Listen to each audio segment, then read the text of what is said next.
I am excited to have you on our campus for this mayoral forum for both the City of Grants and the Village of Milan. Please know that NMSU policy states that all visitors on campus must wear a mask, and if you don't have one, there's some complimentary masks out on the table. If you like one, they say NMSU Grants. Help yourself to them. Thank you for keeping NMSU Grants a healthy and safe place, and for your compliance. Some housekeeping: restrooms. As you can see, our restrooms are being renovated. The nearest restroom is outside and across, or through these doors. There is a family restroom right outside these doors. And then there's, down the hall, some women's restrooms. There's no need to go to the second floor. Okay. Lastly, I'd like to thank the planning committee who organized this. I appreciate their work. A lot of work putting this together for NMSU. We are happy to host it. However, no employees or anyone affiliated with the NMSU is on the planning committee. Again, we welcome you. We welcome each candidate. Thank you for being here tonight. I hope that you learn a little bit more about the important topics and issues within our grants community. And again, welcome.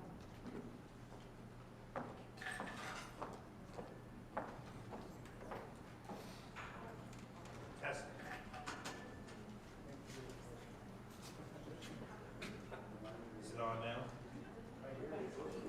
If I eat it, all right. That's good. Oh. Okay. Good evening. I'm Randolph Collins. I'm a judge for the Pueblo of Acaba, and in terms of my association with NMSU, I've taught philosophy here since 2005, as a matter of fact. So we won't be getting any questions, with candidates won't be getting any questions on metaphysics tonight. We'll be sticking strictly with public policy. What we'd like to do at first is introduce the candidates that are here. Not so much for speaking, but just so that you know where they are, and they'll all have an opportunity to speak. I'd like to first start with the Grants mayoral candidates. I believe we have Eric Garcia. If you just, well, you got your name tag there, but just raise your hand, Eric. We have Clemente Sanchez, Robert Hayes, and Cindy Anderson. Now, I also want to say that Fred Rodarte was going to be here this evening, but unfortunately, he has COVID, as I understand it. So, now we'll start with the mayoral candidates from Milan who are here. Is Mayor Felix Gonzalez present? Right here. Excellent. All right. And do we have Manuel Benito Molina? All right. You might want to stand up and maybe even lower your mask there so they can. There you go. Give everybody a fulsome view. All right. Now let's start with the Grant City Council races.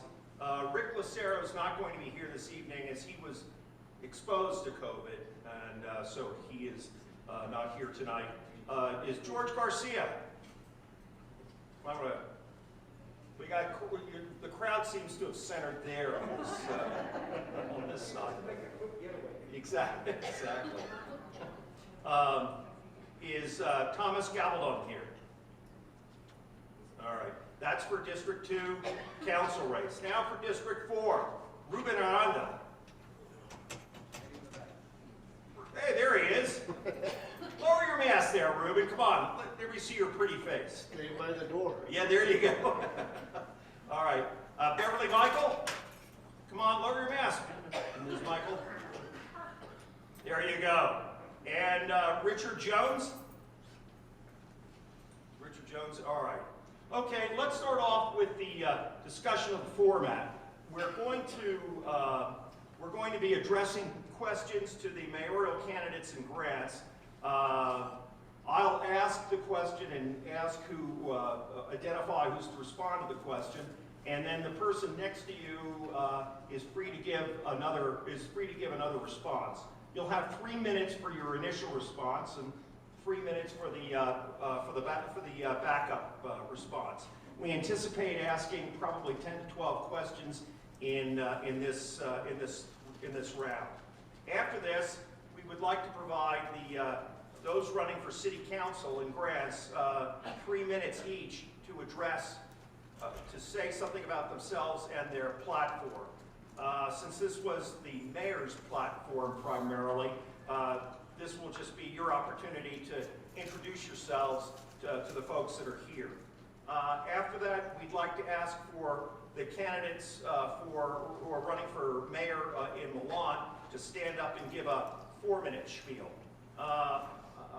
Then we anticipate turning to questions from the audience.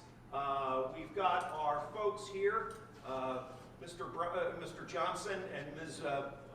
Boyden, and they will be, they've got pencils and paper, so if you've got a pressing question, or even an unpressing question that you want to ask, please feel free to come on up here, write your question out, and provide it to them. Now, Joan, if you could raise the timer sheet there, the 15-second timer sheet. When we come to 15 seconds, the last 15 seconds of your response, we'll be putting that forward, all right? And we're going to be trying to adhere rather strictly to the timing rules as closely as we can. Mr. Johnson over here has control of the microphones, and he can turn them on and off at will, and hopefully he will. So, the other thing I wanted to say, and I don't anticipate any problems in this regard, but just simply because our politics seems nationally and even state and local politics around the country, it's gotten so fractious. And I think what's important, both for the audience as well as for the candidates, for us to understand and respect civility.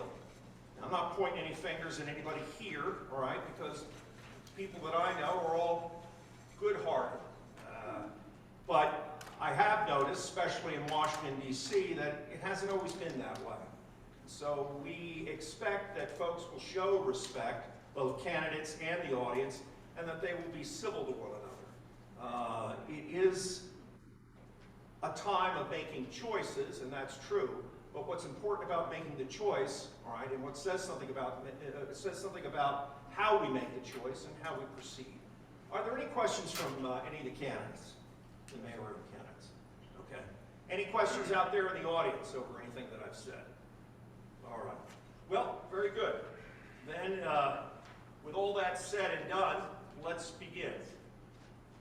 Now, this first question is going to go to everybody, all right? And everybody will have a chance to speak on this for 3 minutes. It's a general question, and the question is this: what is the job of the mayor, in your opinion, and why do you believe that you're the person for that job? And we can start here with Cindy Anderson.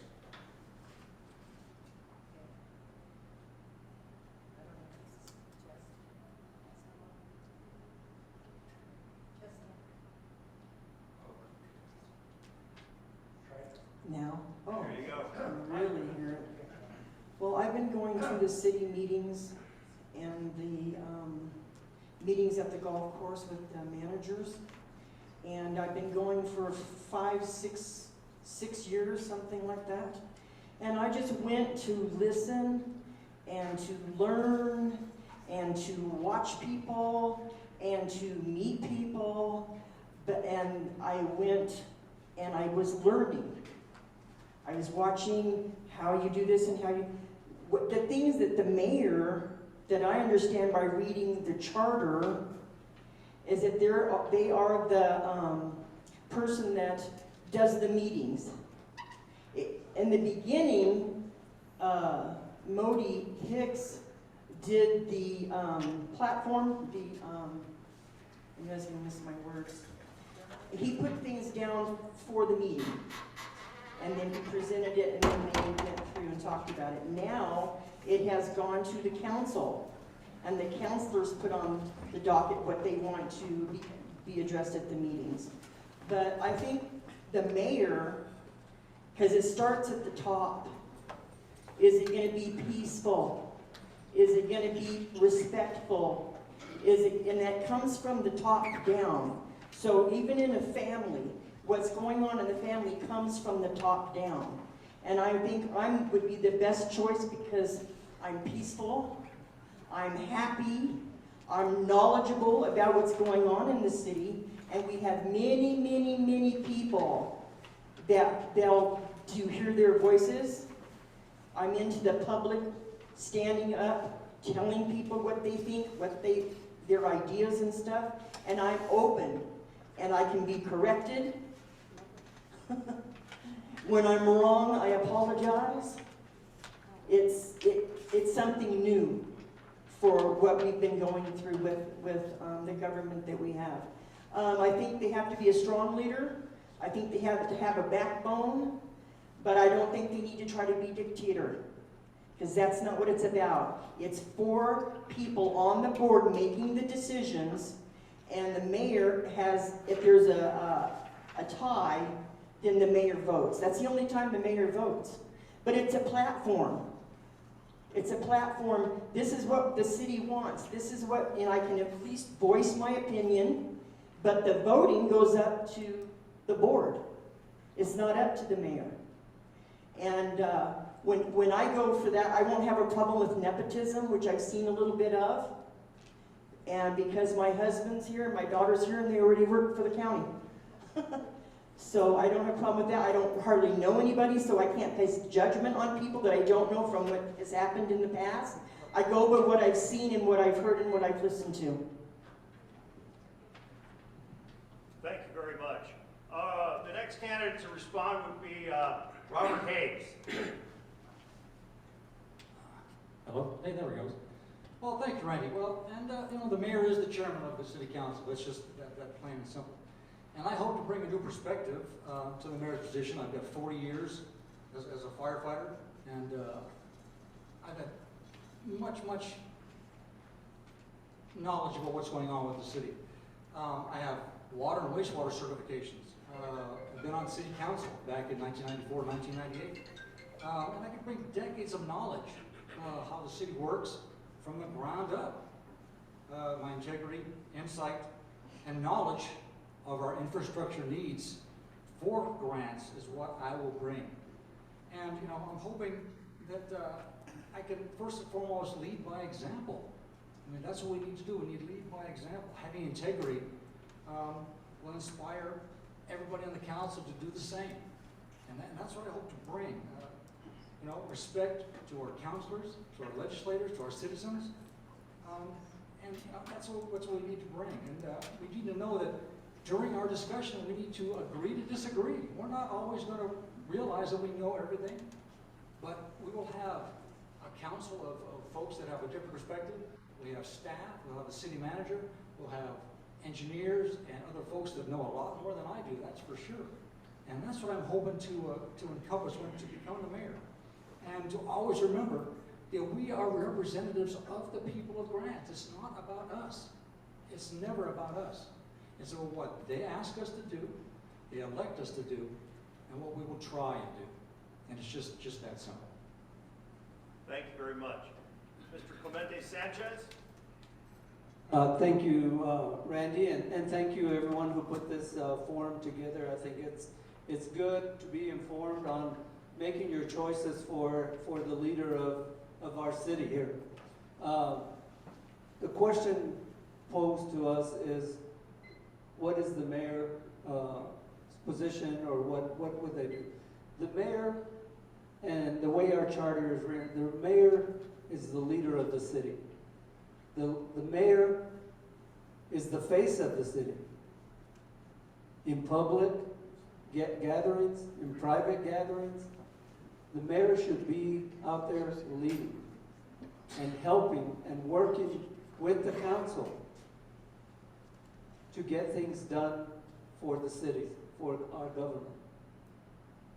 Not only working, a mayor's responsibility and the way our charter is written is not only working with the council, but working with the departments. And that does not mean micromanaging departments, because that's not what we should be doing as a mayor or a council.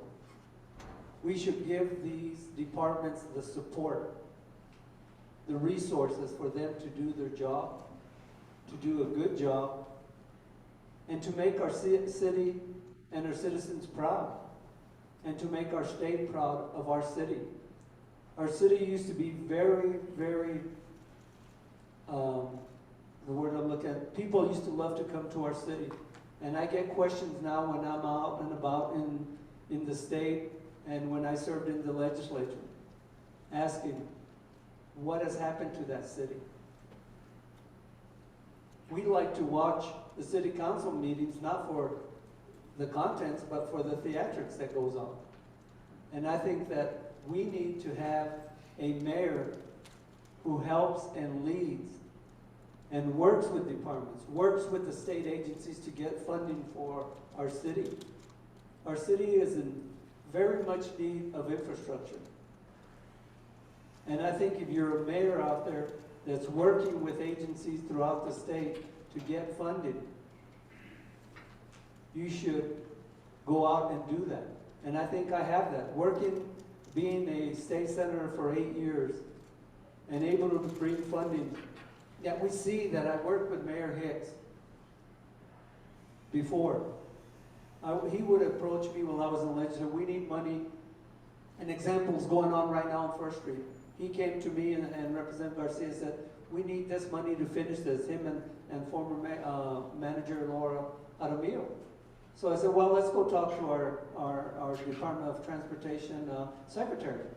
So by working together with the mayor, working together with the State Department of Transportation, and Representative Garcia, myself, and the mayor's staff, Laura and Mr. Jaramillo, we were able to do that. But in closing on this, a mayor has to be a leader, not a dictator, and work with agencies and everyone out there to get things done for our city. Thank you. Thank you. Or Councilman, I should say, Eric Garcia. Good evening. Thank you, Randy. Thank you, committee, to put this on. NMSU, folks in the audience, thank you for being here. The mayor, in my opinion, sets the vision for grants. What is the vision? So, the mayor sets the pace, sets the agenda on how he needs to run the city. So he has a council in place, and he should be sharing this vision with the council. The way I'm going to do it is each council member is going to have their own vision because they represent 4 districts. What do you need in your district? And we're going to find a way to get there. The mayor is responsible for the economic growth of the vision of what grants needs to be. So right now, being in council, what I've put in place or we're working towards with Donald is a vision for the east and west side of the development. We're doing the planning process right now, or application process, because that's economic growth as far as what I-40 is passing by every single day. So the mayor should be looking at, okay, how can the city of Grants make money? Because we have to create GRT. So my vision is to create the GRT so then when the council comes in place, says, hey, this is the worst road in my district, this is a park I want to fix up, this is something that maybe they have something special that they want to do. We can never do nothing with the city of Grants if we couldn't manage our money right. So going back to the mayor, what Mayor Hicks did was a while back, a couple of years ago, was he was trying to oversee the money, but the money was kind of convoluted in different areas, that the budget was kind of messed up. So he saw that, and the mayor had a red flag, which he showed all the councilmen. So the mayor's supposed to be doing the oversight of the whole town, but the council is supposed to be doing the oversight for the money. The mayor, in my opinion, sets the pace, sets the vision for everybody in our community, for economic growth, way of life, and way of life making our community fun. I mean, we live in such a great community where we have so many resources. Like we have I-40, we have our mountain, So my vision as the mayor is we're gonna keep expanding all these different places that we got, like our future foundation, Route 66 Park. So the mayor sets the vision, basically. Thank you. Thank you all very much. Let's move on to our first question. And this is a question for Robert Hayes. And we'll follow up with a response from Cindy Anderson. The look of our community is important for us and for tourism. How can we address all of the abandoned or empty buildings in Grants and Milan, especially those that are on Route 66 Santa Fe Avenue? Randy, that's an excellent question. We need to get with our property owners and impress upon them that that is our first look of our community. You know, those buildings that they own, that they want to rent out or sell, need to have their best foot forward. We need to get with code enforcement, with their city manager, with our councilors, and find out exactly where we need to go. To the point that there are some buildings that are not able to be renovated. And unfortunately, we've had a couple of fires up and down Santa Fe Avenue recently, and I'm sorry, but those buildings are probably going to have to come down. And it goes back on the property owner. But that is our best look, and we need to impress upon everyone that that's what they see when they first come through town. You don't get a second chance for a first impression. We've heard that over and over and over. And that's, in simplistic terms, we just need to get on the property owners and say, hey, you know, what are we going to do about your building? What can we do to help you about that building? You know, not just leave them all out in the cold, but allow them to have some avenue to either take them down or have them renovated. And that's it in a nutshell. Thank you very much. Ms. Anderson? The city's been working on that. You would not believe how many years they've been working on that. And to motivate somebody that isn't motivatable, I don't know what the answer to that is, but there is a word in my mind, and it's called blight. And do we have something to stand on with that word? I'd hate to do a heavy hand and try to take them to court over it, but they have been trying for years to get something done on those buildings, and they have not been able to do it. So we need people in the community to come up with some ideas. We don't want to be heavy-handed, but that might what it comes down to. And you have to talk to the people that know the law, and we might have to do something like that. I'd hate to, you know, bring their name up and shame them and all that stuff. I'm not into any of that. But something has to be done, and I think the fires might be a blessing. Because now we really have something to stand on. It's a menace and a danger, especially to our homeless. Thank you very much. This next question will go to Mr. Clemente Sanchez, and then the follow-up response for Eric Garcia. The question itself is a bit long, so follow along with it, all right? And if you have a problem, just let me know. Grants is known for Route 66 or Santa Fe Avenue. It is a place where people can get together. We hold our parades there. Tourists coming off of I-40 photograph themselves under the Route 66 arch. People fish and gather at Riverwalk Park. City Hall is there. The farmers market, the post office. Some businesses, such as the 1912 Market and Mount Taylor Coffee, have recently located there. Yet, many of our public buildings are not there, and they do not promote the downtown area. The county complex and state courthouse, as well as the library, were fairly recently placed on Roosevelt Avenue. And if you go back in history a little bit, the magistrate court is way out of town. What's your position on where these public buildings were put? And if you were in office at the time, what did you do about it? As part of this question, do you favor encouraging private development along downtown Santa Fe? Thank you. Thank you, Randy, and absolutely encourage private development down Santa Fe Avenue. That is Route 66. That is what we're known for here in Grants. And if you look, and it goes to the previous question. Look at Route 66. Look at Main Street. Look at Santa Fe Avenue.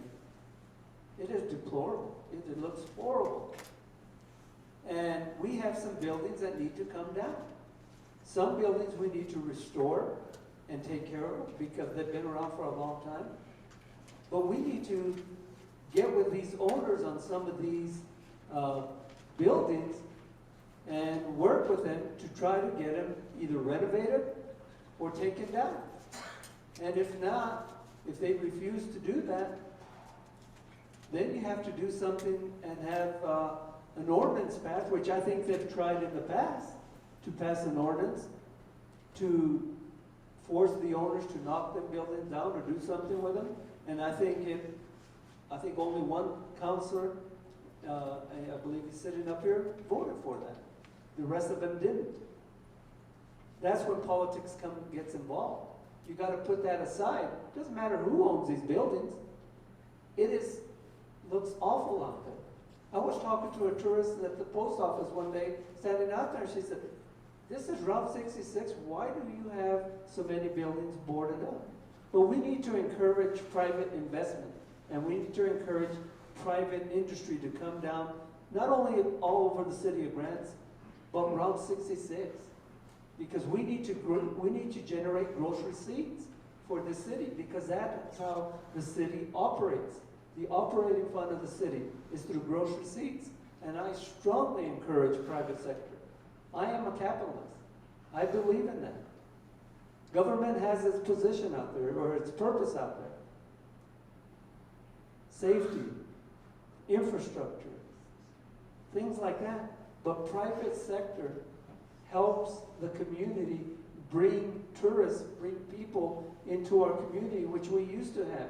Santa Fe Avenue, Route 66, used to be a vibrant community. I remember when I was young, we used to come 4th of July and walk up and down Santa Fe Avenue because there was things going on. We need to bring back social and community events to our city. We have none now. There's nothing going on in our city, which we are losing people because there's nothing for them to do here. And bringing private sector businesses in will help that. It will help that. Government serves its purpose, but we need private sector. Thank you. Thank you, Mr. Sanchez. Just a very short follow-up. The question also addressed in particular the location of the public buildings outside of this area, the county complex, the library, the magistrate court, for example, some years ago. What do you think about that? I mean, should they have been put in the downtown area or not?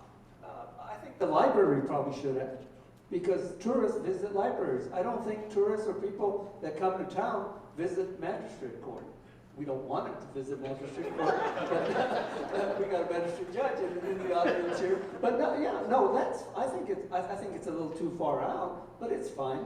I think our county complex is fine. I think it's in a location where people are familiar with, but the main street should be, in my opinion, for private sector. But things, public ones we have the nonprofit, the Historical Society Museum there. The library probably should have been there. The problem is we didn't have the infrastructure, we didn't have the buildings. But tourists visit libraries, and it's a focal part of the community. And I think that might have been one building that should have been on the main street. Thank you. Councilman Garcia? Route 66, so when I first got into council, I started to clean around the ditch areas and to see like how this worked, because the first place I started, I was at 2nd Street, and then I went to the Desert Storm Memorial. Then I found out that we dump about 10 million gallons of water a month into the Rio San Jose, and then it goes down. So my wheels started turning, as I said, as I started to do some cleanup projects there. So one day I was talking to Senator Josh Sanchez, and he was coming through town, and I said, "Can you meet me at the Riverwalk?" And he said, "Sure." So I was explaining them the plan, what I wanted to do with the Riverwalk and how it's all gonna tie in with the biopark and this and that. Because the Riverwalk started, I think it was 30 years ago, but somewhere along the line they had a master plan, but somewhere along the line it kind of stopped. So trying to get back to this master plan. So I asked him, so he called me the other day and he said he found some funding. So hopefully what I want to do with this funding is I need to create money for grants, gross receipts tax.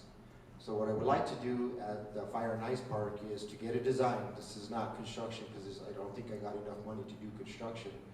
But what I'm going to do is I need to create money for grants. So what I'm going to do is propose to the council with this money is that we use it for the Fire and Ice Arch, re-sanding it, sandblasting it back the way it was supposed to be. It was supposed to be metal.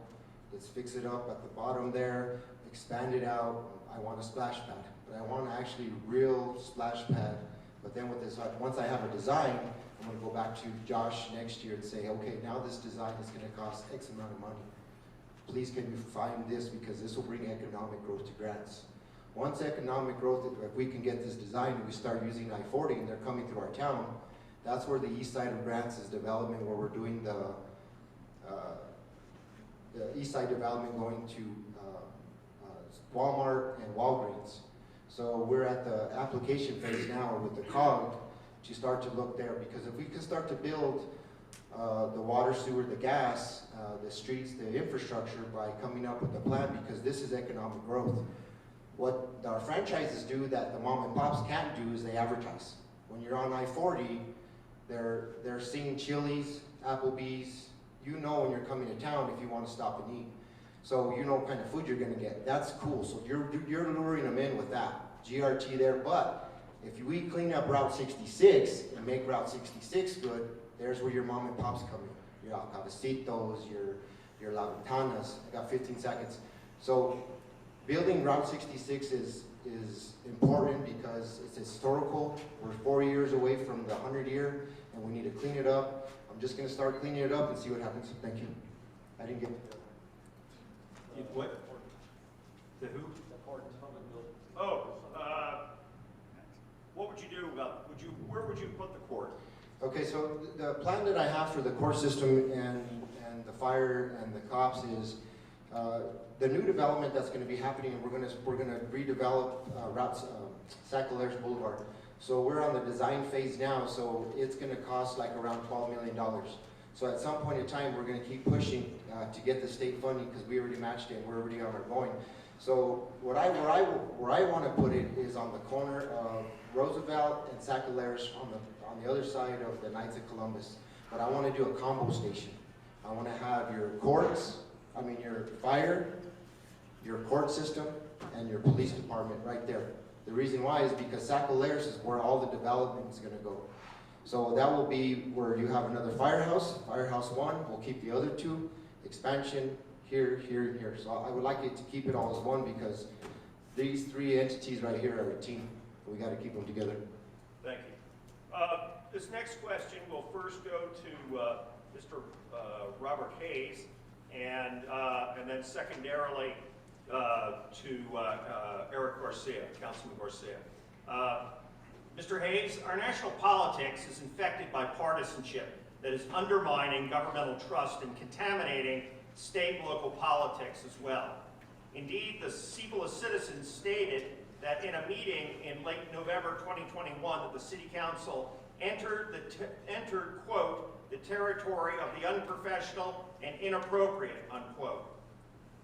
At the same meeting, Vanessa Chavez, the former city manager, was fired by the City Council.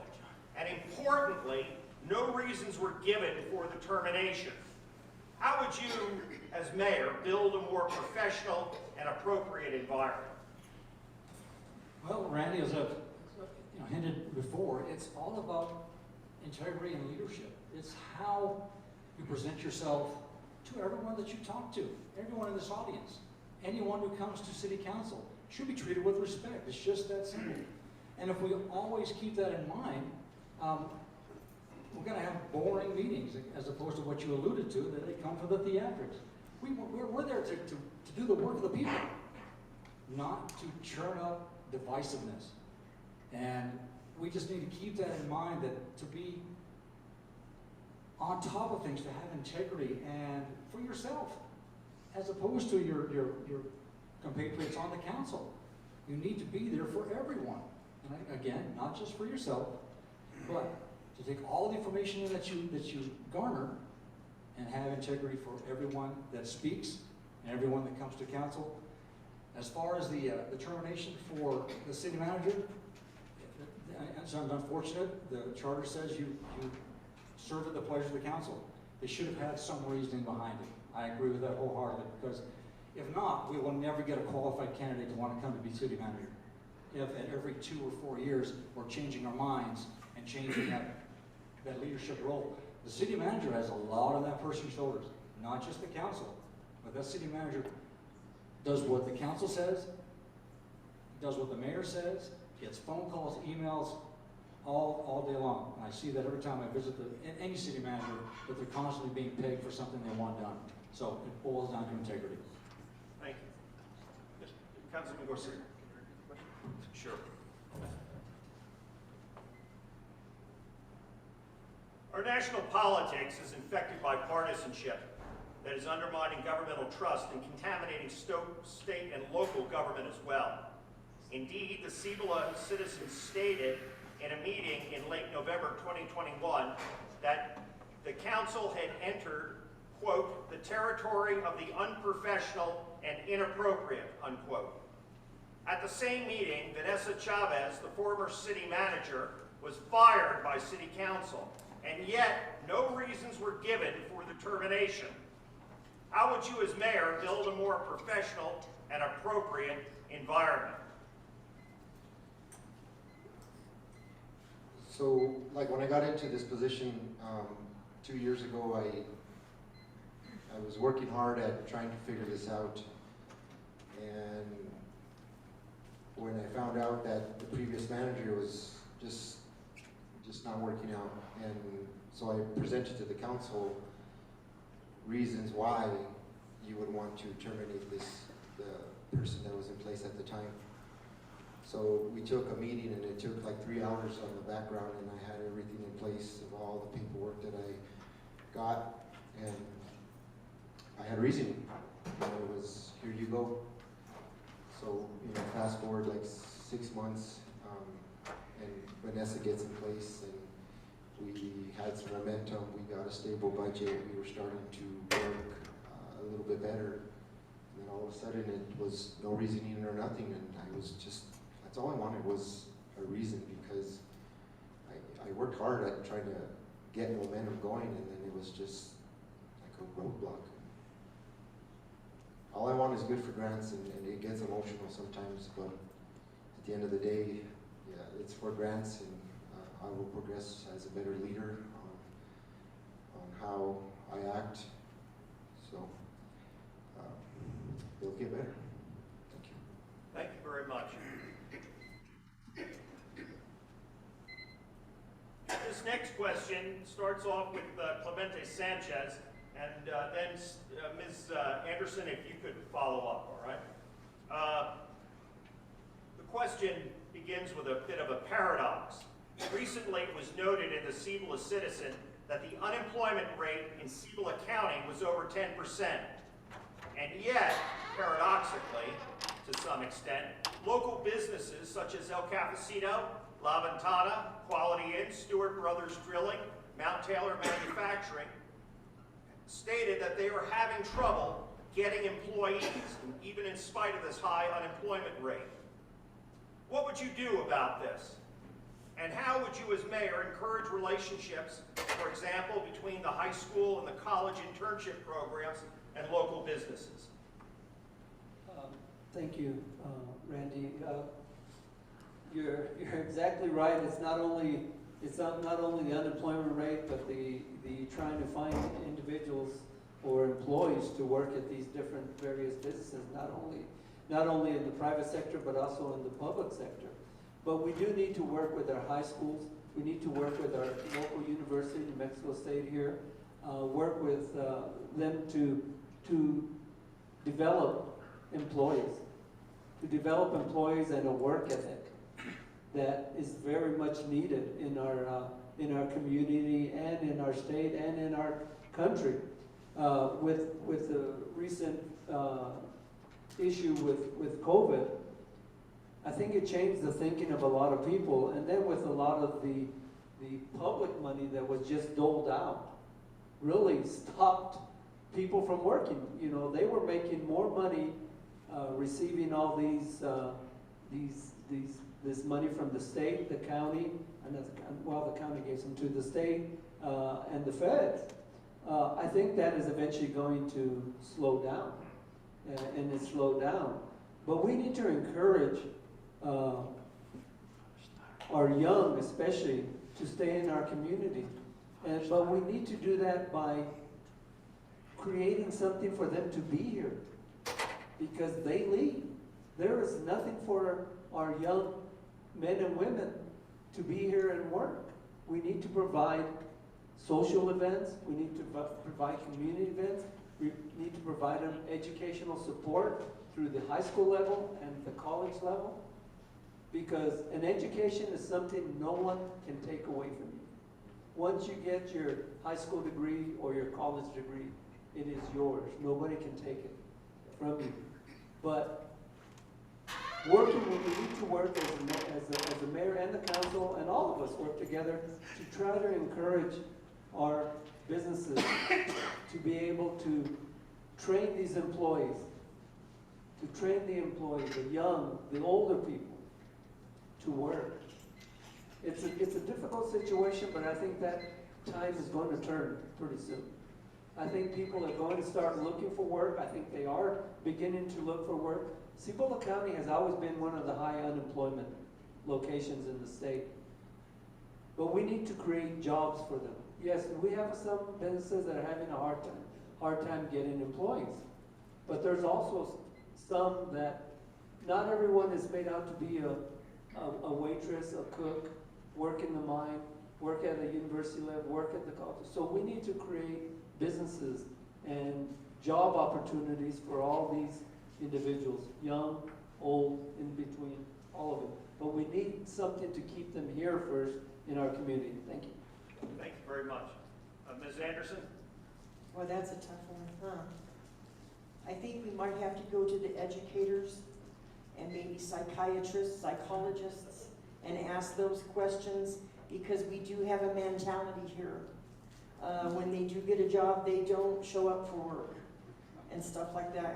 I have friends that have some businesses, and they're having a hard time just getting someone to come once they do get them hired. And I don't know what the answer to that is. I don't know if it has to do with wages, maybe a thing of self-respect that they're missing. I don't really know what the answer to that is. But I would like to get involved more with the high school, especially coming out of high school. They need to be having a plan, maybe an apprenticeship. I've seen that those things can help. But when I was in high school at the last year, we took a test that took us 4 days. And it evaluated our personality, what kind of a person we are. And at the end of those tests, it told us what we would be the best at doing. I scored a high humanitarian. They wanted me to go to be a veterinarian, you know, a nurse, a doctor. So those are maybe, I don't know if they have that kind of a program, but at least it put my mind on something. And when I came out of school, I went into waitressing, but I made a lot of money waitressing, and I loved it. But I did go to school and got into be a nurse's aide for a while. And because I just love people. So I knew kind of a little bit of where I was headed. And I don't know if it has to do with wages, but I think it has something to do with self-worth and becoming an adult. And maybe those are things that we can help in the high school too. But I think we need to go to somebody that knows more in the psyche of a young person or in the psyche of our region and what's going on here. Thank you very much. This next question will be first for Councilman Eric Garcia, and then flip over to Robert Hayes, if that's all right. All right, Councilman Garcia, many communities, and looking across communities, especially rural communities, are struggling because their economies were built on a single economic sector or industry. Indeed, ours was built on uranium, and not to leave Milan out, I guess carrots as well. Rather than only attempt to attract another major employer, how can we promote the local entrepreneurs and local businesses and take advantage of our unique resources here in this county? Thank you. So one of the things that we're going into the application phase with the COG also is to continue the mayor's vision, Mayor Hicks's vision of the master trail drainage plan, which is going to tie into the master trail plan. So bringing industry in here is for what you're saying is businesses is, so now we need to create more, like we have our unique mountain, our Black Mesa, our Continental Divide, and we're in town to off a trail into our mountains by being on Route 66. So we're going to start the master trail plan. So we're going to start putting into place to get funding to continue this vision of the trail plan, to start creating some businesses. Also, you're going to have ATV shops, mechanic shops, mountain bike shops. Like again, it's just not just that. I mean, bringing in tourism from the east side, the splash pad, having holding more tournaments and grants by expanding the Grants Recreational Center and whatnot. So that's about it. Thank you. No? Maybe? There we go. Okay. A few years ago, I had a plan that I wanted to present to the powers that be, that we are the center of it all. If you think about Grants, New Mexico, Chaco Canyon, Blue Water Lake, Mount Taylor, the Pueblos, many other places that we have that we don't show, that we are the center of it all. And we can use those unique county resources for us. Come on to Grants and go and see these things we have all in our areas. That's just one of the many possibilities that we have here for Grants. But you know, I truly believe that we can be and we can show every county in the state that we are the center of it all if you come to Grants, New Mexico, and Cibola County. Thank you. This next question will be first addressed to Clemente Sanchez and then to Cindy Anderson. We are fortunate in this county to have the significant presence of 4 Native American tribes, Acoma, Laguna, Navajo, and Zuni, and also numerous smaller communities. However, unfortunately, many times it appears we're not working together. How will you bring Cibola County communities together and also work with the state government in Santa Fe? Thank you. You know, in my platform, you know, I mentioned that working with our communities.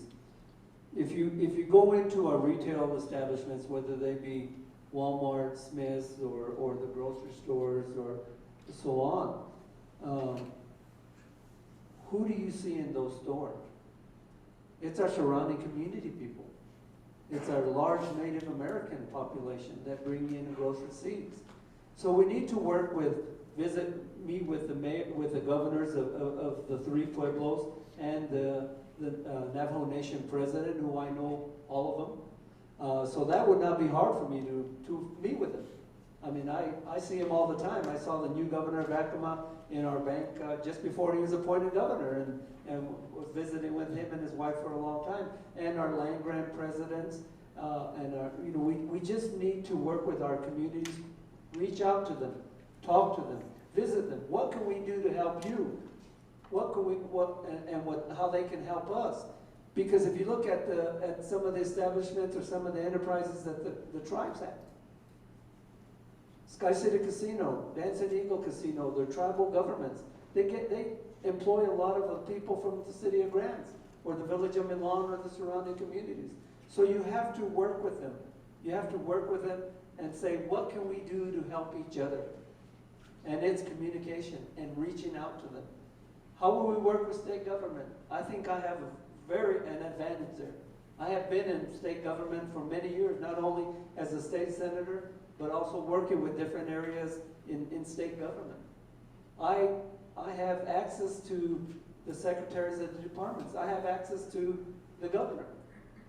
I mean, so I can work with all the departments in the state. Working with them is not hard for me. I know who to contact, and if I don't know who to contact, I know who to find out to help me contact who I need to contact. But I think my experience and my years as a state legislator and chairing important committees like corporations and transportation. I knew the transportation, I knew corporation business. Also being on the legislative finance committee, so I know the numbers. I am I was in public accounting before, that's what I did. I can read audits and know audits, and I've gone through our audits that we have for the city of Grants, and I have a lot of questions on them, and I'm hoping that I can educate and help educate our current council who's on them. But to answer your question, we need to reach out to these communities. We need to reach out to individuals, because if you ignore them, that doesn't work. Thank you. Thank you very much. Ms. Anderson? I have answers for all the other questions. And then you give me all the ones I was like, I mean, I really did.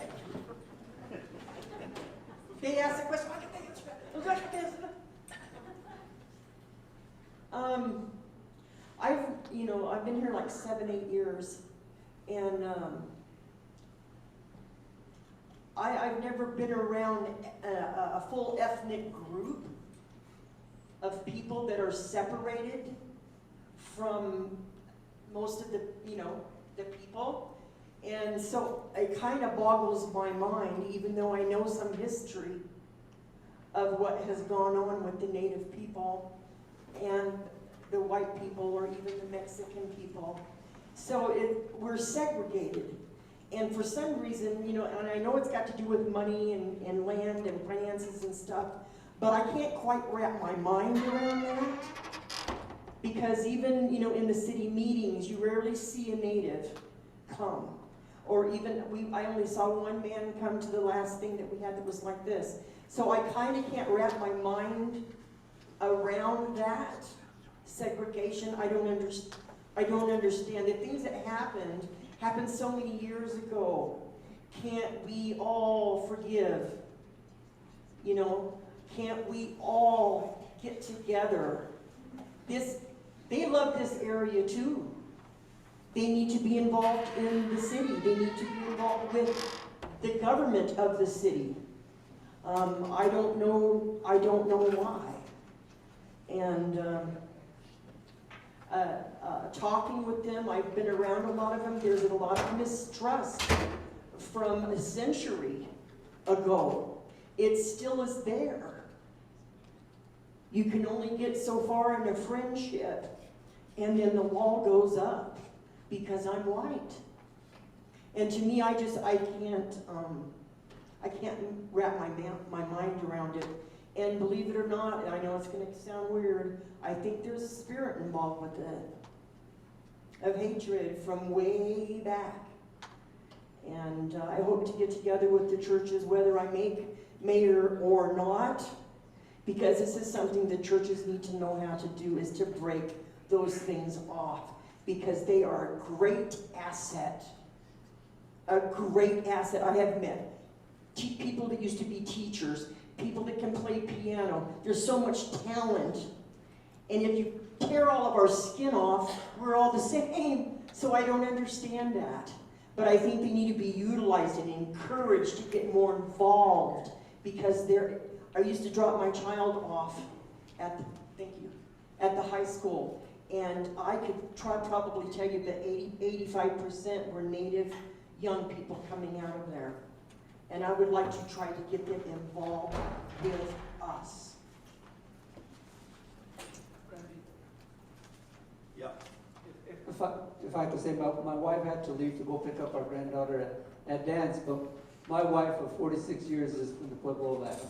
So we're in an interracial marriage, so she's from Akron. Thank you. This next question goes first to Councilman Garcia and then to Mr. Robert Hayes. Milan and Grants used to recycle.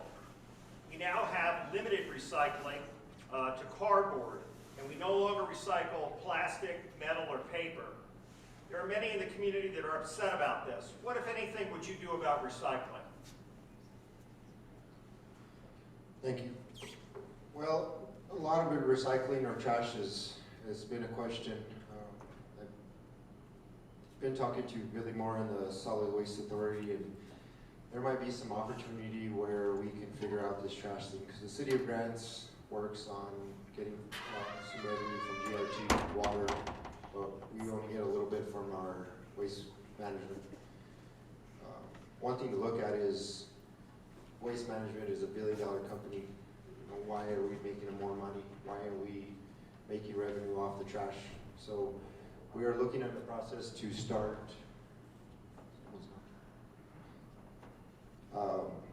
process of not eliminating them or just reevaluating what trucks would do for us based on what the needs are, and then figure out the recycling part on the end of that. Recycling is important. I just don't know what we can do with that, but Mr. Moore is very educated and he's all about trash, so we will figure something out, but at the moment I don't know what the whole situation is with recycling, because COVID kind of, I think it messed a little bit things up with containers there at Smith's, but at the end of the day we're going to try to figure it out because it is important. Thank you very much. Yes, sir. Mr. Hayes. Well, that is a very tough question. I support voluntary recycling, balloon cans, stuff like that. Cardboard is a big, huge thing because it takes up so much space in our landfills.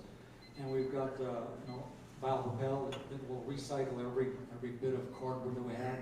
All I can suggest is we try a private partnership somewhere, maybe with Waste Management, I'm not sure, or to encourage the landfill to further separate all the recyclables that they do have up there. It is a very tough question because we're not a big community, but we're big enough that we make enough trash that it does add up eventually. So, I encourage voluntary recycling, and maybe a private partnership is where we need to go. Thank you very much. This next question will go first to Ms. Cindy Anderson and then to Mr. Clemente Sanchez. Students in the Grants Cibola County School District have been bouncing back and forth, like so many districts, between online and in-class learning environments. And this has caused problems for both student attendance as well as student learning. How can the city play an active role in helping the school district facilitate improvement in student attendance now and the future recovery from the current circumstances? Wow. My little gray cells are just... I know a lot of senior citizens, they're real brainy, and we could get tutoring going again, and we have in the past. This is something we probably have to try to learn how to engage the state in the decisions that they make, because I don't think they understand how it's affecting us. My children, we did homeschool till they got in high school and insisted on going to school, so they went into school. But we had a large group of people, we didn't in our town, but we had a large group of people that got together for outings and Civil War and enactments and stuff like that. I don't know if it's going to go to homeschooling, but you can get, if it goes there, I don't know what's going to be the future, but I think tutoring, and there's a lot of people that volunteer in our town for all kinds of things. So tutoring could be done maybe at the library. It's got a big enough situation like that, a big enough facility to do something like that. My kids were online. in school. They were, like what they're doing now. Parents have a hard time. It was hard. I can't say I was real successful, but they all graduated. But it's a difficult thing, especially for a husband and wife that both have to work. Because it's hard, it's hard to get, I understand all of that, having your kids at home and trying to teach and the guilt that you get because you can't give what you need to do and just all of that. Tutoring is the only thing I can. We have retired teachers and just all kinds of people that would volunteer their time. And I guess they can do FaceTime. And I guess that's how they're doing the schooling, isn't it? Is through the internet. Yeah. And so no one knows how to really fix it, but we have a lot of brains in town that they could come up with some great ideas, and we're open for help. So, like I said, I don't have the answers. But we have a lot of smart people in our city, and I'm sure that they can come up with something. Thank you very much, Ms. Anderson. Mr. Clemente Sanchez. Thank you, Randy. What I'm going to say is probably going to be popular to some and not popular to some. But our kids need to get back into the classroom. There has been so much educational loss. It has been handled very poorly. Now, the question, if I understand it correctly, it's a difficult question. How would you work with the school board to improve matters, I guess is Yeah, what would you do to yes. Well, you need to communicate. Communicate is such a big thing. Communicate with the school board, visit with the school board, ask how can the city of Grants help our educational system? Not only at the K through 12 level, but also at the college level. But you need to communicate with the school board. That does not mean you dictate to the school board. They have an elected body, and that elected body was chosen by the people, just like the elected body of the mayor and the council are elected. I believe in everything being local. It is from bottom up, not top down. But we have a serious issue out there of how much not brain drain, but educational loss we've had in our school systems and our kids. Some kids do very well with virtual learning, and some don't do well at all, and some can do both. I've seen that with our kids. I thank my wife, she's not here right now, but she was the one that was in charge of helping 2 of our grandkids get through this education dilemma that we had because of COVID. And we just need to reach out to the school board, reach out and communicate with them, reach out to the community, ask what can we do to help? How can the city help you? But we cannot dictate to a school board because they have an elected body. That's why they're there. But we can't ignore it either, because what happens at the educational level and those brains affects us in the private sector, in the public sector with jobs and the people that we have out there that we need to train. Because education is so strong, and like I said before, it is something no one can take away from you. It is yours forever. But we need to communicate with the school board and help each other. Us help them, they can help us. Thank you. Thank you very much. This next question will first go to Mr. Robert Hayes and then to Councilman Eric Garcia. The question is, one way to improve the quality of life and also improve economic development is, of course, we rely on our beautiful scenery and the great people here. However, what resources would you use, apart from that, to promote, for example, the Riverwalk, skate park activities, the quad, concerts at the Arts Council, the golf course, the swimming pool, the college? What would you do to try to improve the quality of life as well as develop economically using the resources that are here that I've mentioned and others that you may want to mention? Okay. Well, thank you, Randy. We have quite a few boards that work for the city on a voluntary basis, and we might need to seek out some folks in our community that might want to sit on one of those boards for an interactive community platform. Let's get some folks together that we know that may have an interest in the library or in hiking or what have you, and try and formulate a plan to get back our Oktoberfest that we used to have and our Wild West days.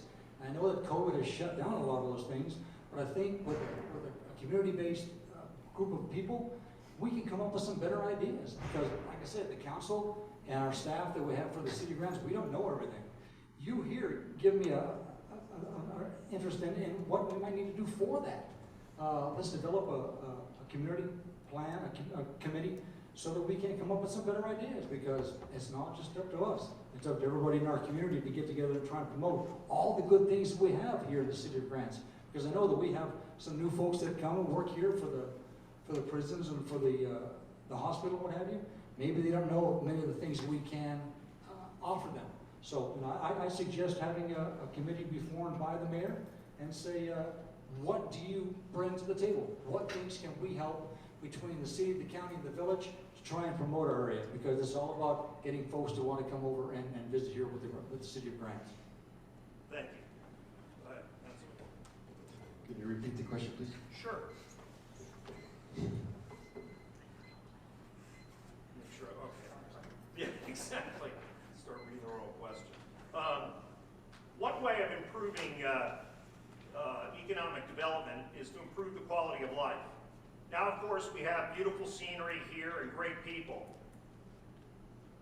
What resources would you promote? Riverwalk, skate park, the quad, concerts at the Arts Council, golf course, the swimming pool in Milan, NMSU here. So what would you do? How would you promote the quality of life? Quality of life, one is to clean up our community. I've been out there here and there trying to clean up what I can. The next thing that, one of the other projects that quality of life is, everyone says there's nothing for these kids to do. So quality of life goes back to developing, now that I have funding for the splash pad, quality of life. Now we're looking at we got also funding from Representative Garcia, Senator Sanchez on some funds where we can redo the Grants Recreation bathrooms and floor.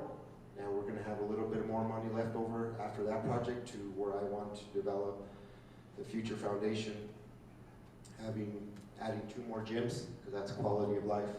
Kids in town, we should not be practicing at 8 o'clock at night with these kids. What I want to do is have a plan to have our own swimming pool. I know Milan is putting a lot of money into their pool, but that's Milan. Quality of life for grants. So if we have funding now to develop this plan that will tie into overseeing the biopark that the mayor has put in place. It's quality of life. But it's going to take some time, but we're going to have that plan, an approved, engineered feasibility study plan of what this will take. So if this plan costs $50,000, $100,000, that's when you go say to your representatives and your senators, we have this plan for the economic way of life of our community. Please find us this money next year when you're in Santa Fe. They might have to be phased out, that's fine. But as long as we're getting that plan in place, so we can finally get that quality of life that we need with the pool, splash pad. Also with the money that Senator Sanchez got me was that I want to get a design for our quality of life for our baseball field. Our baseball field needs lights on the backside. It needs to be redone. But like again, get an engineer to overlook it. We have a plan. Then next year I can say Representative Harry Garcia, Alcon, or whoever's in place, Sanchez, please find me the money so we can get our way of life and grants back in track. Thank you. Ms. Anderson? I don't know. Oh, sorry about that. Just be an error. Yeah, that's right. It's a senior moment. I'm just testing you to make sure you're on your toes. You are. You all passed. This next question actually goes first to Cindy Anderson and then to Councilman Garcia. There was an article in the Sequel Citizen in November 2021 that gives a rather gruesome account of a local dog or a chained up dog here locally who was suffering, but subsequently he was rescued. And he was one of the lucky ones. Given the fact that our animal care center is already understaffed and overworked, what would you do to make sure that our pets are properly taken care of in a humane way, that there is not cruelty and neglect? Well, in my opinion, we need to find funding maybe through grants, you know, like not grants, but grants and other people that might sponsor. And I think we need a rescue ranch, in my opinion, because we don't want to put down dogs and cats and stuff. And then there needs to be a partnership, perhaps, with the veterinarians to see if we can fund them or they can do some pro bono work and get these cats and dogs neutered before they have more. And I know the poorer people in town maybe can't spend $95 to get their cat fixed. And so we could come up with some programs for that. But I think we need to find a ranch outside of town and put some people out there that love critters. And we have to find the funding for it. We have to find the funding. But there's a lot of humanitarian people around here. And there's a lot of people that volunteer for things. And so I think as a community we can come up with something rather than putting the cats and dogs down. And there is a program, and they have tried it here in town, and some people get involved, of foster care. You take a little critter on until they're well enough to be foster cared out.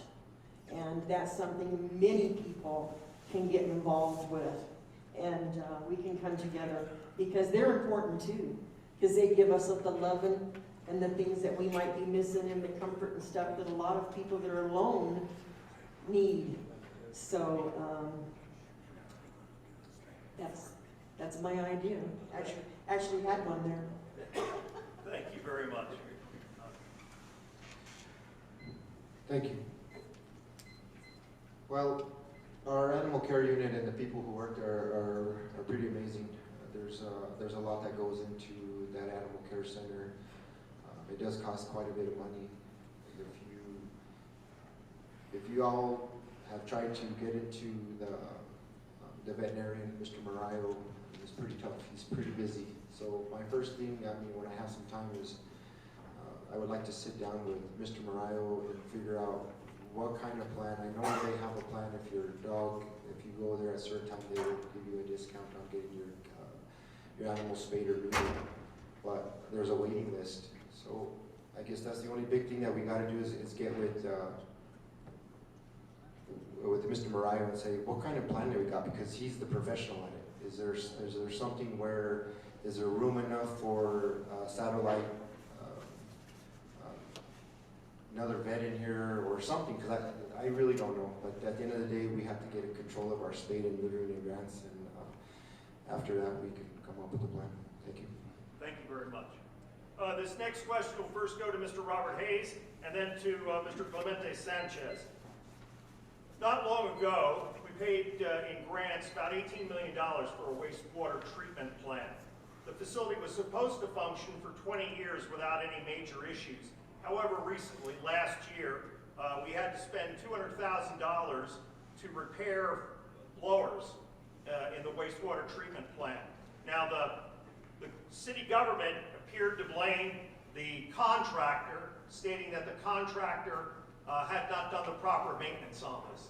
Given the fact that we're coming into a period where infrastructure is so important on First Street, on Sacaleras, for example, well number 3, what would you do to try to ensure that there's proper oversight? Or do you believe that City Council and the city government has a role in that kind of oversight and how we spend our infrastructure funds? Well, Randy, that is a great question. The plant was opened in 1994, and it did last to that 20-year time frame. And it went from a lagoon system to a racetrack system, is what we have right now, to $200,000 that they spent on the blowers. Unfortunately, it is going to be an expense. The blowers run 24 hours a day, 7 days a week at full capacity to try and inject air into that the new wastewater plant. There's no way around it. You have to have that. You have to have some type of air system to keep the bugs, is what we call them, to grow and collect, and then those are withdrawn, and that is how you control your wastewater treatment system. The city has every right to ask where those dollars are going. We are the stewards of the gross receipts tax, the enterprise fund that we have for the city, to make sure that our water and wastewater system function 24 hours a day, 7 days a week. I think that the engineering firm that designed the plant needs to come back and see if the contractor who built the plant built it to specifications. Because sometimes some contractors will make shortcuts to save money on themselves. And if you don't have someone who is up to quality control for something like that, it may slip through the cracks. And I wholeheartedly agree to find out whoever the contractor, the designer of the plant, the new one that we have, to come back and make sure that it is at peak efficiency in how it is designed. Because wastewater is a big thing. If you have a spill, if you just do something wrong, the state will come in. Not only will they cite you, but they will fine you because you are not doing the proper wastewater management that you're supposed to do. And like I said, I worked at the old plant for 5 years. I've got certifications in wastewater and water, and I'm well up and well aware of what needs to be done. But we need to call the designer back and say, hey, you need to take a look at this and see if it's going well. So, in a nutshell, that's what we need to do. Thank you very much. Mr. Clemente Sanchez? The city does absolutely have a role in oversight of all these infrastructure projects. That is our fiduciary duty as elected officials, to oversee these projects. I think what's happened here, and I don't know what the contract is with the city engineers, the firm that they use, but sometimes when you have a firm for a long time, they get a little complacent. And they don't oversee what's going on like they should. Maybe we need to visit the idea of having a city engineer. Not only to oversee the projects, but to oversee the engineers if we hire outside engineers on these projects. Because us as elected officials, maybe Mr. Hayes has had training in that. I have not. So I rely on professionals to advise me on issues, not only in this area, but all areas. And then I will make the decision, including an attorney should give you advice, not tell you what to do. Then you make that decision. But back to the infrastructure, we should absolutely have oversight of that money because there's limited funds out there to do these infrastructure projects. We have a project now that I and Representative Garcia were able to get for the city, as I mentioned before at the beginning with visiting with Mayor Hicks and the staff on that project on First Street. And I look and I'm there and I'm looking and I'm thinking to myself, I hope this project's not done because the pavement work, and I don't have to be an engineer or that bright to know that water is going to get into these cracks and pull it up. I hope they're not done and they're waiting for warmer weather to do a top layer on it. But I don't know. But to answer the question, not only the wastewater treatment program, then you got to work with the wastewater treatment program, work with the Environment Department. And Secretary Kinney, who's there now. And I've worked with him on many projects as a legislator and as on the Energy Authority on improvement. But the city does absolutely have a responsibility in overseeing not only the fiscal oversight of it, but the actual project that's going on through the professionals that are out there. Thank you very much. We should move on to the next section of the debate. We're going to have some questions from the audience for you also. Please stay seated, don't run off anywhere, all right? But what we wanted to do next is bring up the candidates who are running for city council in the second and in the fourth council races. As I mentioned before, Mr. Rick Lucero is not here because of a COVID issue, but Mr. George, if you want to come up, Mr. George Garcia, why don't we start with you? And you've got all of 3 minutes to make your...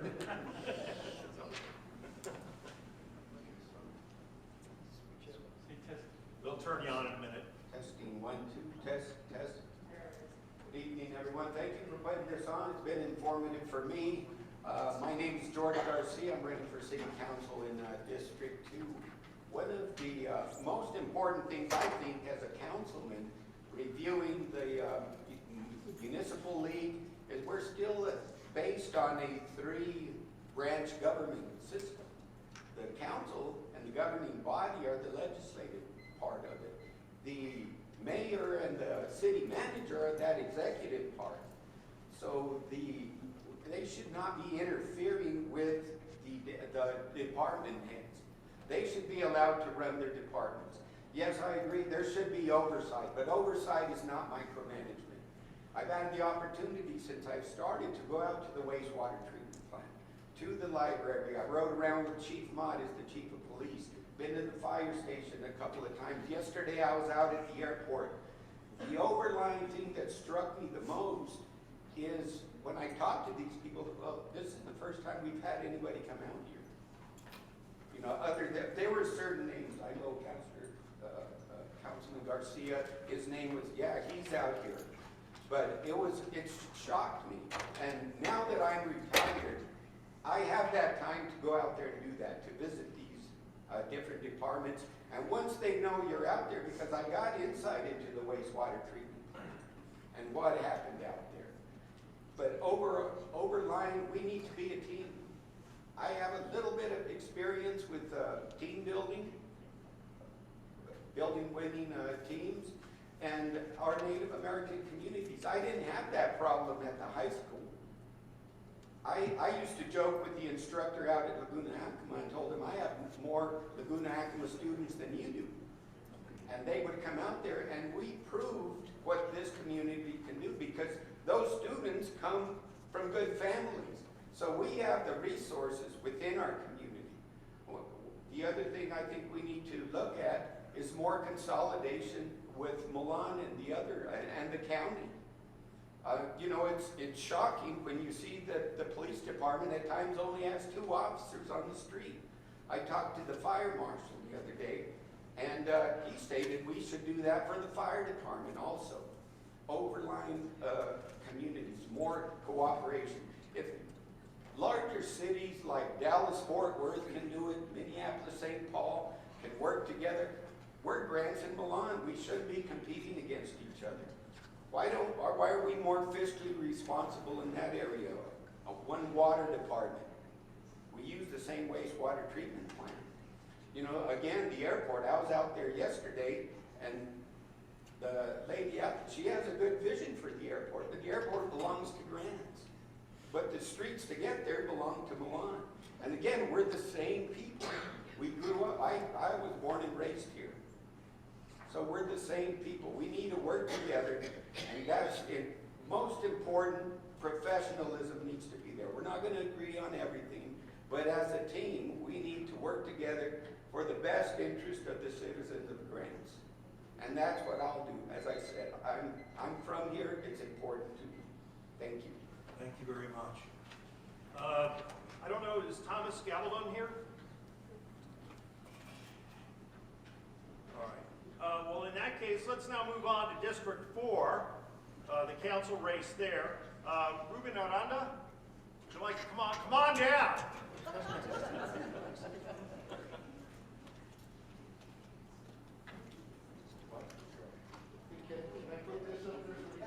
Oh, yeah. I think we have a box or something. Just kidding, just kidding. My name is Ruben Aranda. I've been in this community since 1979 when I got out of the military, Navy. I have some history as a city councilman and mayor pro tem. I had 2 terms. During that time, I was very adamantly involved with CGB grant money. I hustled every opportunity I could. And I gotta be honest, some folks would be offended because my focus was always on District 4. District 4 is the poorest, the most poorest, oldest infrastructure here in the city of Grants. I focused on getting money for CGB grant money for South Jose Drive. We did the infrastructure. Mountain Road, infrastructure and pavement. La Loma, the water tank, the second water tank, we're able to allocate some money for that. The playground equipment. You guys can remember the old playground equipment where they had the old slide made of aluminum? You get on a slide and half your backside would come off in a heartbeat on a good August hot afternoon. We made an effort together, and that came to CGB grant money. The hard thing about going after grant money for that playground equipment is what we found out afterwards. Guess what it cost to put it together? And that cost a lot, folks. So here's what we did. I worked for OMI at the time. OMI was a subcontractor here, and what we did is through a community project, 14 employees got together to build that playground. We had the Grants Fire Department and volunteers. At the time, Andrew Valencia was the fire chief. Grants Police Department, at that time, Fred Rodasevich was the police chief. Between their volunteers, them coming by to help us, we were able to pay a representative for the playground equipment a hell of a sum, but the labor came from us. All of us. And you know what it cost us in labor, folks? All the hot dogs and cokes you could eat. That's what we paid out. But I'll tell you what, today that playground still stands there, and it's a testament of what a community can do. My platform here is simple. Inclusion and diversity for more positive change in our community. I'm not here with any special agendas. I don't represent any special parties. I'm here to represent District 4. I've seen the plan that the City of Grants has right now for priorities in projects, top 10. And I gotta tell you, I get in and I'm gonna shake it up a little bit. I can appreciate that we want tourism here. We want folks to come by and visit. You know what I care more about? Got some streets here when people can't flush a toilet. When the water lines bust every other damn day, every 20 feet. Infrastructure for us is first. Yeah, let's focus on it. But we can't just focus on everything outside and nothing for our people. We gotta take care of our own. And one thing I will give you is my word, and that's the only thing I'll ever promise you. I'll show up to work every day. Thank you very much. Thank you. Ms. Beverly Michael, come on down.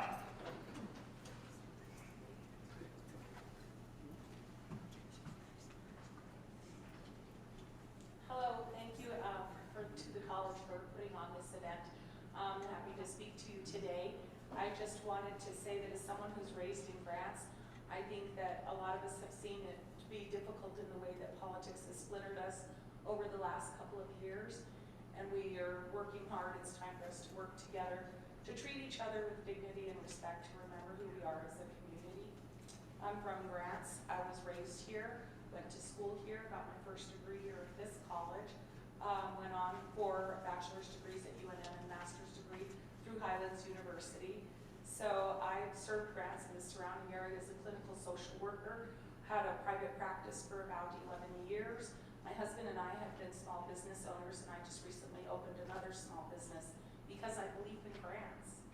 My vision for Grants is really a happy, healthy community where we can prosper and get along, where we have challenges ahead economically and much to do. So my priorities would be regarding economic development. Grants does need a sustainable and diverse economy. We have a city government that needs to be responsive and supportive to new businesses that want to come to town. And we also need to appeal to larger enterprises that draw gross receipts tax. One of the things I've been talking about in my campaign was the takeover of the private prison by the state entity and how we've lost probably about $600,000 a year gross receipts. I know when the Milan prison was about to be taken over or just shut down basically when the contractor pulled out, they were facing about $800,000 in gross receipts tax losses. So Grants is in the same predicament. At that time, nobody did anything about it. And think anyone up here tried to address things that were happening, tried to talk with corrections department to see what we could do, to see if there was some way to try to maintain that as a private facility until we have things going here with enough diversification to have a gross receipts tax base that would really be able to sustain us, because that's going to be a huge, huge loss in revenues to the city, and there's no plan, nothing in place for that, unless the Bribery Corporation comes in and does something, and we're all kind of not holding our breath on that one. We really need to work on infrastructure, as everyone's talking about. I've been walking the districts, I've been talking to the residents of my district, District 4, and I'm seeing a lot of things that they're talking about, a lot of great ideas they have for the city of Grants that I would like to bring forward, and a lot of the problems. And the biggest complaint is always the infrastructure.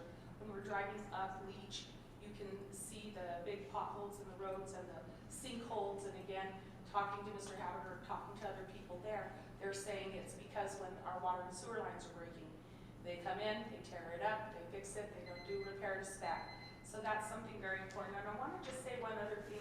We were talking about abandoned buildings, and we're seeking money for renovation. The U.S. Department of Agriculture does provide a lot of funding sources, and that's something we could look into, especially to have something on revitalization and improvement districts, and doing this for finding model programs and funding sources through the USDA. Talking about employment problems, you know, minimum wage is a problem. I think you mentioned food service workers, restaurants having a difficult time. The current minimum wage for food service workers in New Mexico is $2.80 an hour. I would think that that might be, you know, of course they rely on their tips, so they rely on us, the customers, to basically pay their wage. So these are things that we need to work on to help our city to understand, maybe not just seeing there's a big problem, but digging a little bit deeper, trying to understand why things happen the way they happen, and then trying to work together to find ways to bring our city forward in 2022 and keep moving forward. Thank you for your time. Thank you very much. Is Richard Jones here? I don't know if Jones came in. He's also a candidate for District 4. In that case, let's move on to the Milan mayor's race. And first, we'll go with Mayor Felix Gonzalez.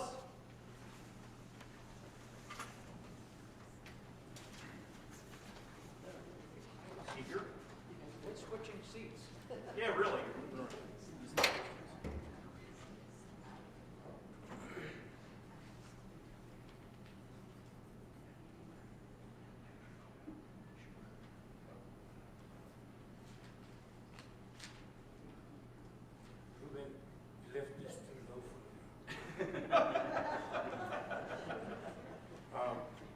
Good afternoon, my name is Felix Gonzalez.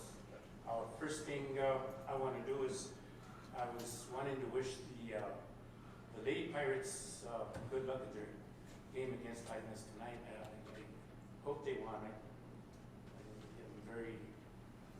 I think they probably did anyway. I am married. My wife's name is Gonzalez. We have been married for 51 years. I have 3 children, Brandon Gonzalez and his wife Ingrid, Vivian Carlson and her husband Jason, and Tiffany Gonzalez and her fiance Gilbert. I have lived at the village for 70 years. I mean, since 1970, I'm sorry. I coached in Milan for 28 years. Most people know it was Little League baseball and recreation basketball. I also, at one time, if you can remember, they were going to drop the team for the baseball team at the high school because of the funding, and so I went to their meeting. I volunteered to coach the high school baseball program. On the first year, they paid me $1. I was supposed to get certified. I got certified. We went on to win quite a few games. We even won one tournament. I really take pride in myself and also most of my trustees conducting our meetings in in a very professional manner. I have been able to get money to fix our parks, as people that go to Milan might be aware of. Our parks are getting fixed.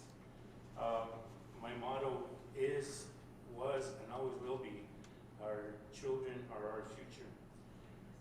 I was also able to acquire money to purchase 4 police units when I first became mayor. I got money to improve the fields. I got money to start repairing the swimming pool. That's very costly in the swimming pool. Sooner or later, we're going to open it in phases so people will be able to go and swim, and kids from the schools and the children can go enjoy it. The baseball parks, hopefully, when they're all completed, the baseball and soccer and the flag football parks, we would like to have tournaments. Tournaments bring in a lot of people. They bring in parents, grandparents. They bring in a lot of people, which is an economic boost to the area of Milan and Grants. And then in the future, we need to upgrade our water wells, our sewer system, and our water tanks. That is very essential. That is going to be my priority if elected, is to do that. We need to continue to try to bring industry to the industrial park. That in itself has been a chore. We have had takers, we have had people that want to do it, but then for whatever reason at the last, everybody bows out. But we can continue to do that, to bring it in some kind of an industry. And I would like to see if we could get some small businesses to relocate to the village of Milan. Small businesses along with the industrial park. Those, they create jobs, and jobs is one thing that everybody in the village and Grants needs. Our village is in great shape, I want to say, financially. Financially, we are in good shape. Our audits are the best audits we have had in years.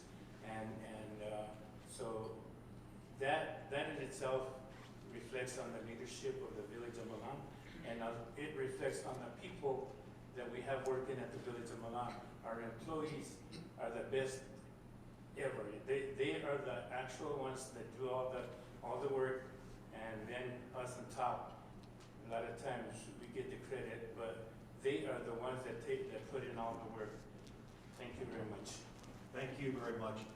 Next, we have, running for mayor of Milan, Mr. Manuel Benito Molina. Thank you, sir.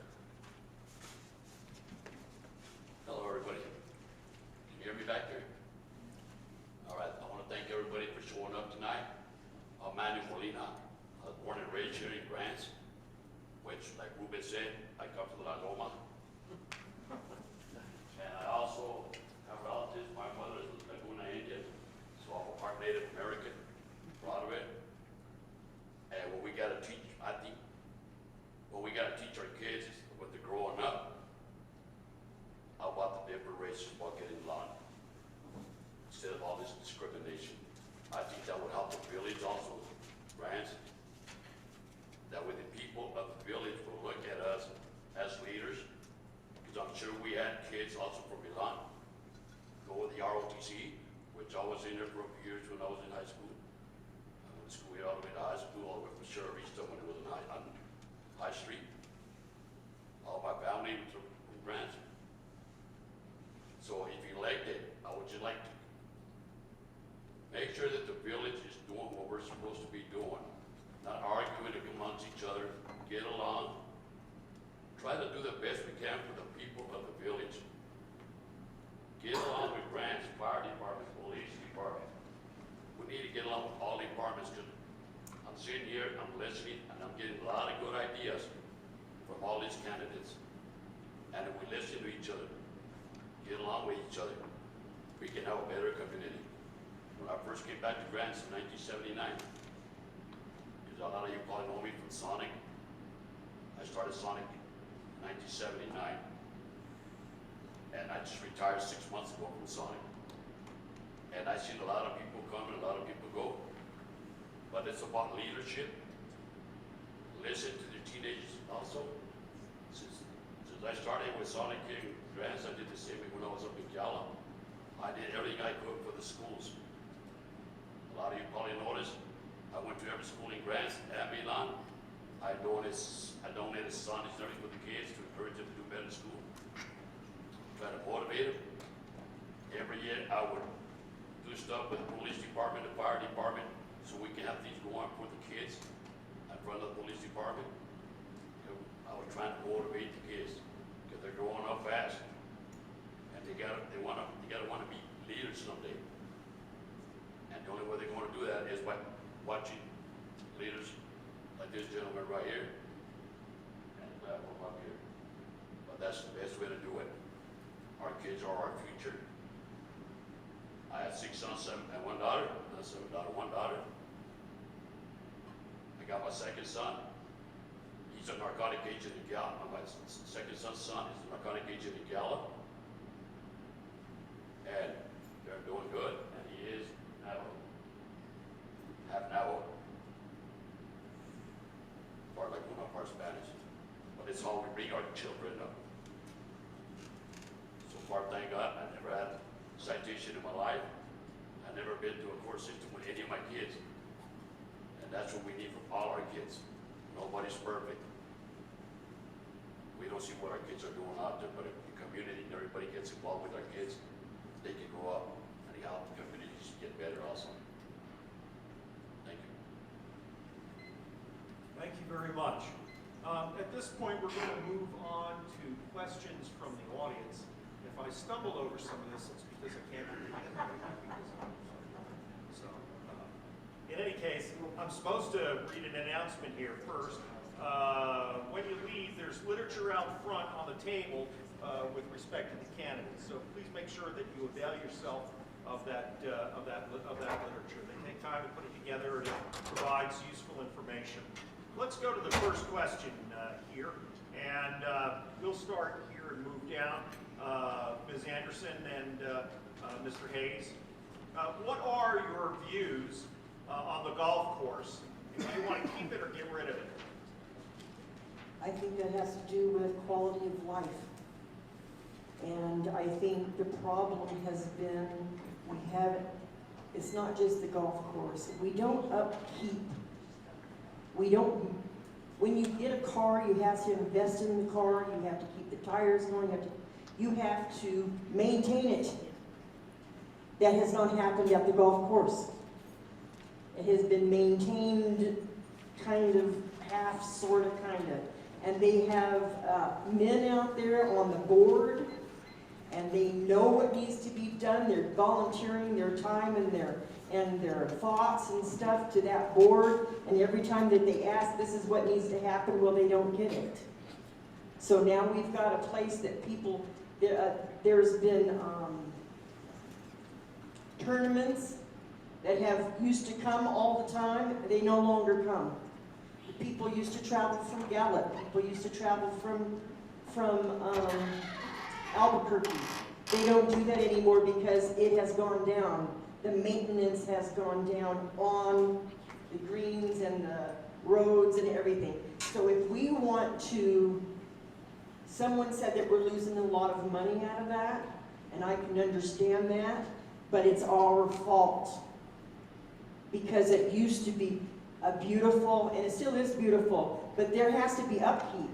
And there has to be upkeep from somebody that's a golfer, that knows what they're doing, that they've done it before. We don't need a novice doing it. We need somebody that actually has done it. And believe it or not, I've met a couple of people, and there has been a man that was out there doing part-time, and they didn't want to hire him for whatever reason, I don't know.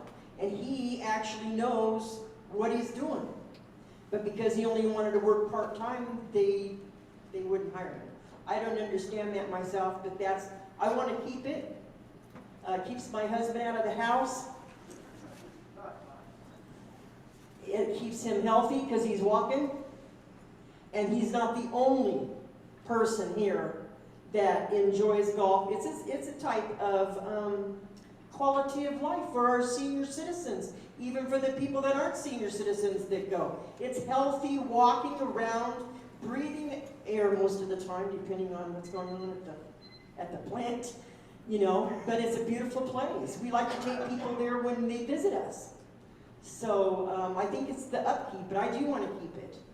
I think it's part of grants. I think it's a big pull if it's done right. Thank you. Thank you very much. Mr. Robert Hayes? Well, it's a great question. You know, everybody says that we have a golf course. Well, we have a land application facility from our wastewater treatment plant that happens to have a golf course on top of it.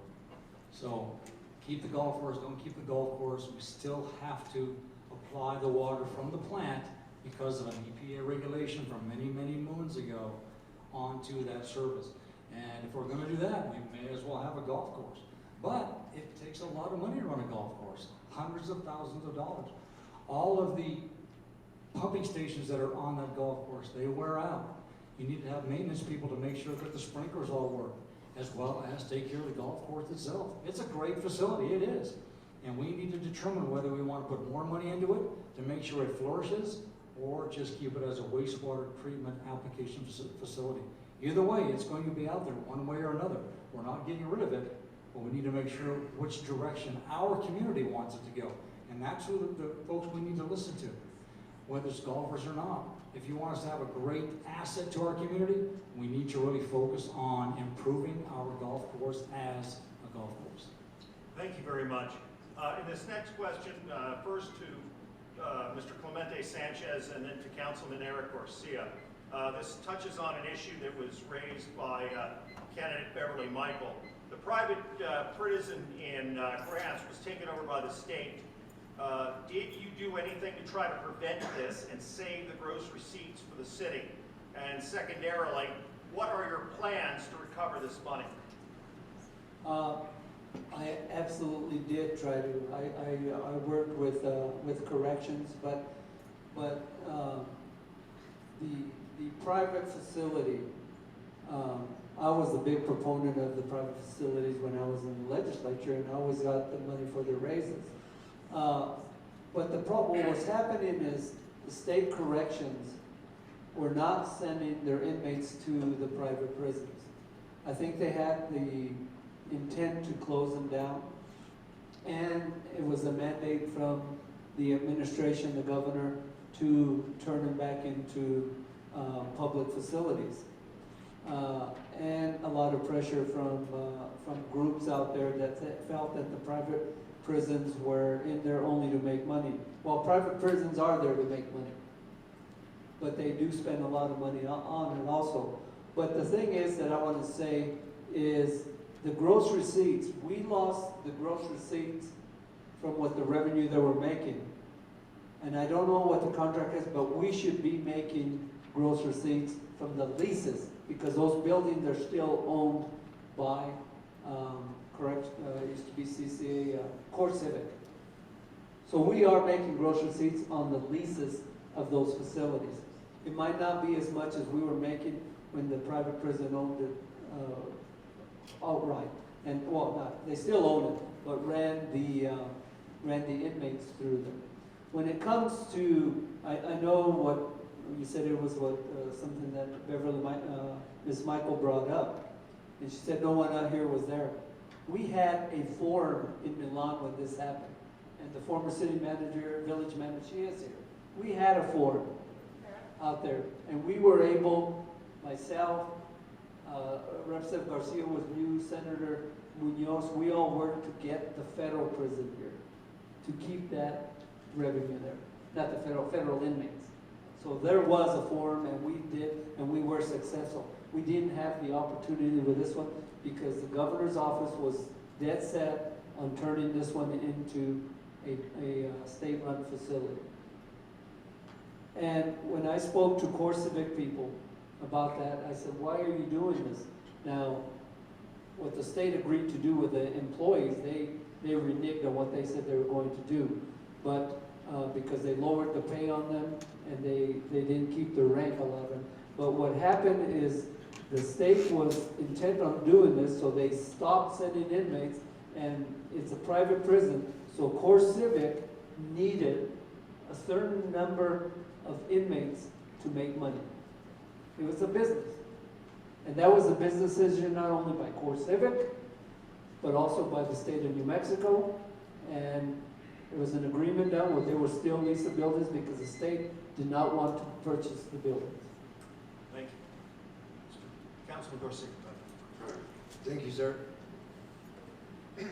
When it gets to that level, you're in the mercy of getting hold of your state legislature and telling them what's going on. So there was probably what $500,000-$600,000 less of grocery receipts. That's going to happen. So now, the state legislators know what they did to the city of Dallas. Okay, you just keep reminding them and say, how are we going to make this up? Through helping us through some of these projects that we want to do, trying to help us with funding. But at the end of the day, just ask them how are you going to make this right? Because you kind of took this away from us. Put it out there. Hopefully they help out. Thank you very much. Let's start over here. We have a question of a concerned citizen about the contamination of our air from the asphalt plant and radiation in the air, soil, and water. How do we fix it? How do we save Mountain Taylor? Is that read dramatically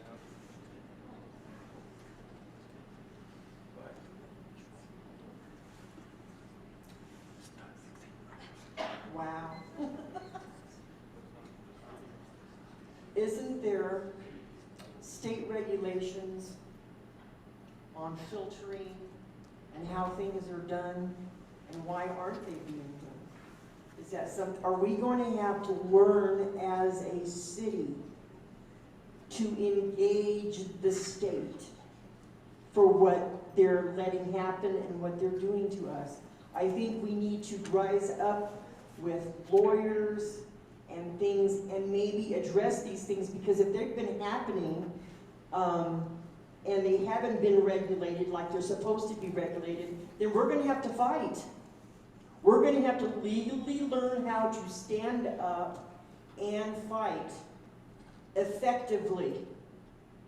And that's something I don't know how to do, but we have lawyers, we have judges, we have people in the city that know how to fight.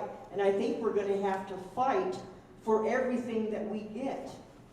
And so we don't lose our constitutional rights.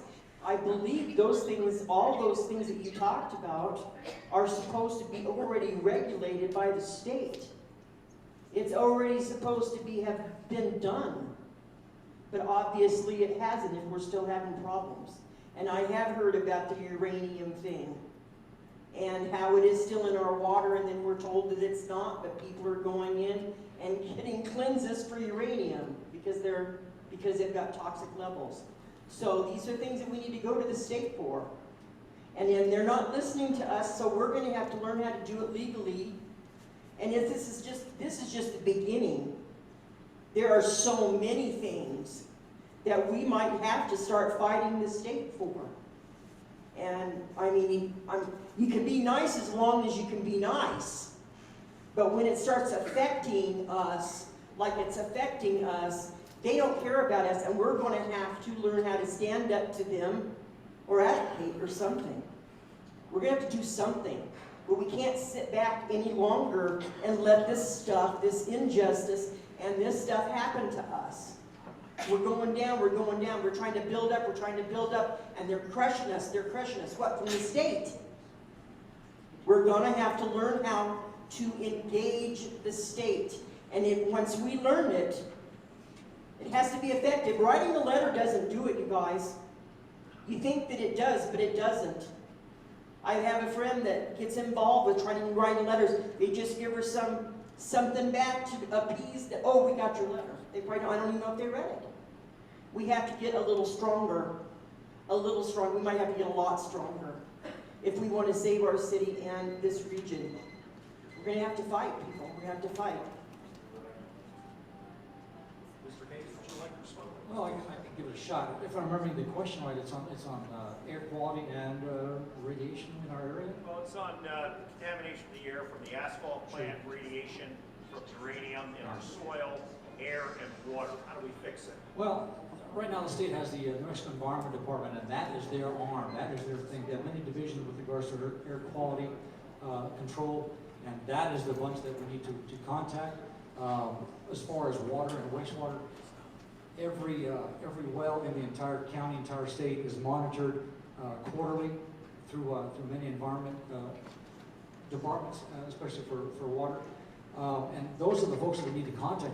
If you're strongly in knowledge of an action happening, there's a hotline that you can call, and they will send someone out to investigate it.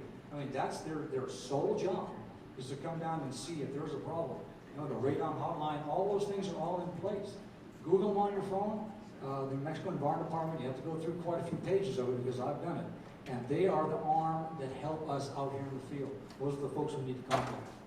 Thank you very much. The time now, as I see it, is 7:30, and I think it's important to keep to our time.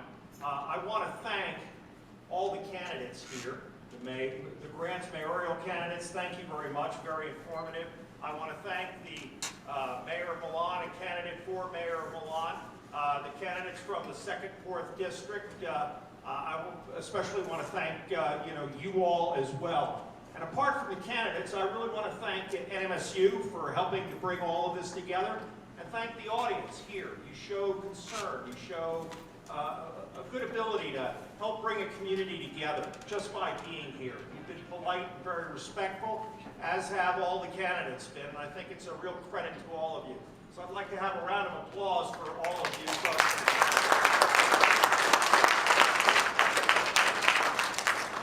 As Forrest Gump said, that's all I have to say about that. So, thank you, everyone. Thank you.